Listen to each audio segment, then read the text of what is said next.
এইসব জায়গা পড়লে টুরিস্ট আর উঠে আসতে পারবে না, ভিতরে চলে যাবে। জি জি, বাইরে টেনে নিয়ে যাবে, মোবিলে নিয়ে যাবে।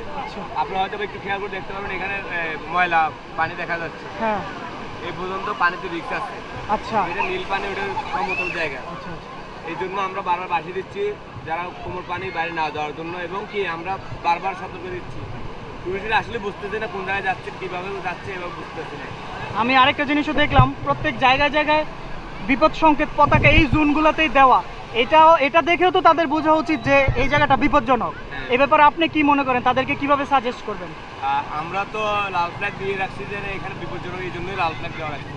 আর নাহলে আমাদের রেড এন্ড ইয়েলো ফ্ল্যাগ থাকে, যেটা সুইমিং জোন থাকে, ঘোষণা করা থাকে। সুইমিং জোনের জায়গায় লাল ফ্ল্যাগ দেওয়া মানে বিপজ্জনক। এখানে দেওয়া আছে এবং প্রতিটা লাল ফ্ল্যাগের লেখা আছে যে বিপজ্জনক এলাকা। তারপর মানুষ নামতেছে এবং তাদের নিজের মতো আনন্দ করতেছে। তো আমরা সবাইকে বলবো যে কোমর পানি বাইরে না যাওয়ার জন্য। যখন আমরা রেড এন্ড ইয়েলো ফ্ল্যাগ দেবো তখন সাগর শীতল হয়ে যাবে এবং কোনো গর্ত থাকবে না, তখনই আমরা রেড এন্ড ইয়েলো ফ্ল্যাগ ব্যবহার করে থাকি।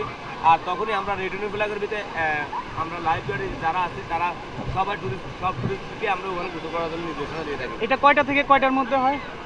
এটা কোনো টাইম টেবিল নেই। আচ্ছা, এটা সাগরের উপর ডিপেন্ড। এটা হচ্ছে যে সাগরের ওয়েদারের উপর ডিপেন্ড করে যেটা। ঠিক আছে, অসংখ্য ধন্যবাদ। গাইস, আমরা জানলাম যে আপনার যখন এখানে ফ্ল্যাগ দেওয়া থাকবে রেড অ্যালার্ট, তখন আপনার ওই জায়গাতে না নামাই ভালো। বিশেষ করে কোমর পানি পর্যন্ত আপনি নামতে পারেন।